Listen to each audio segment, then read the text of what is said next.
વરસાદનું જોર વધશે। આગામી 3 થી 7 જુલાઈ સુધી વરસશે અતિ ભારે વરસાદ। અરબ સાગરથી આવતા ભેજના લીધે વરસાદ વરસશે અને હવામાન નિષ્ણાત અંબાલાલ પટેલે આ બાબતે આગાહી કરી છે। 6 જુલાઈ આસપાસ બંગાળના ઉપસાગરમાં બનશે બીજી સિસ્ટમના લીધે 10 જુલાઈ સુધી ભારે વરસાદ રહેશે। મહત્વનું છે કે રાજ્યમાં આગામી દિવસોમાં મેઘરાજા ભૂક્કા બોલાવશે। તારીખ 3 જુલાઈ બાદ રાજ્યભરમાં મેઘો મુશળધાર વરસશે। ત્યારે આજે પણ રાજ્યમાં ભારે વરસાદ વરસવાની હવામાન નિષ્ણાત અંબાલાલ પટેલે આગાહી કરી છે।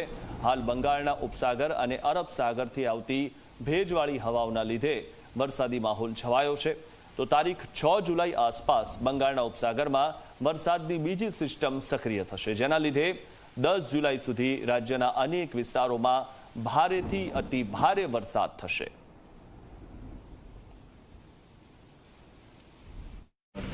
આજે 30 જૂનથી હજુ પણ કેટલાક ભાગમાં ભારે વરસાદની શક્યતા રહેશે, પરંતુ ઉલ્લેખનીય છે કે બંગાળ ઉપસાગરની સિસ્ટમ અને અરબ સાગરના ભેજના કારણે તારીખ 3 જુલાઈથી 7 જુલાઈ વચ્ચે રાજ્યના ઘણા ભાગોમાં મુશળધાર વરસાદ થવાની શક્યતા રહેશે। એટલે તારીખ 3 પછી ભારે વરસાદ થવાની શક્યતા છે, 7થી 10માં પણ ભારે વરસાદ થવાની શક્યતા છે।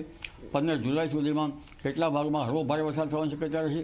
પણ સારું એ છે કે વચ્ચે વરસાદ ઓછો થશે, પરંતુ આ વર્ષ ભેજ્યું છે એટલે કેટલાક ખેડૂતો વરાપની રાહ જોઈ રહ્યા છે, પણ ખેતર કવરા પડ્યા છે।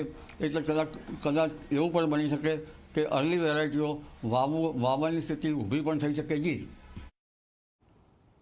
રાજ્યમાં જૂન મહિનામાં જ વરસ્યો છે નોંધપાત્ર વરસાદ। જૂન મહિનો પૂર્ણ થાય તે પહેલા જ વરસી ગયો 32%થી વધુ વરસાદ અને રાજ્યમાં અત્યાર સુધીમાં સરેરાશ 32.73% વરસાદ વરસી ચૂક્યો છે। સૌથી વધુ દક્ષિણ ગુજરાતમાં 35.73% વરસાદ નોંધાયો, તો સૌરાષ્ટ્ર મધ્ય ગુજરાતમાં પણ 32થી 35% વરસાદ નોંધાયો।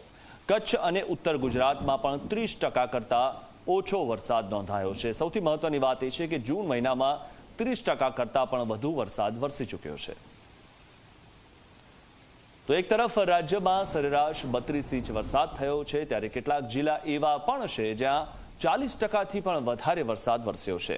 જેની વાત કરીએ તો આ હવે જે જિલ્લાઓ છે તેની આપણે જે વાત કરીએ, જેમાં 40%થી વધુ વરસાદ થયો છે।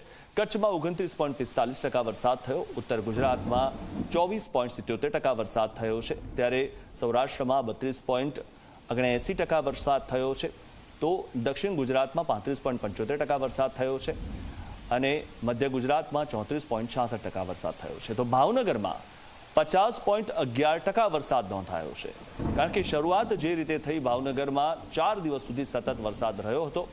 બોટાદમાં 59.49% વરસાદ નોંધાયો છે। જે રીતે આ અલગ અલગ વિસ્તારોમાં વરસાદ થયો છે તેના આંકડાની વાત કરીએ તો સાબરકાંઠામાં 40.84% વરસાદ અત્યાર સુધીમાં નોંધાઈ ચૂક્યો છે, એટલે કે માત્ર જૂન મહિનામાં નોંધાઈ ચૂક્યો છે।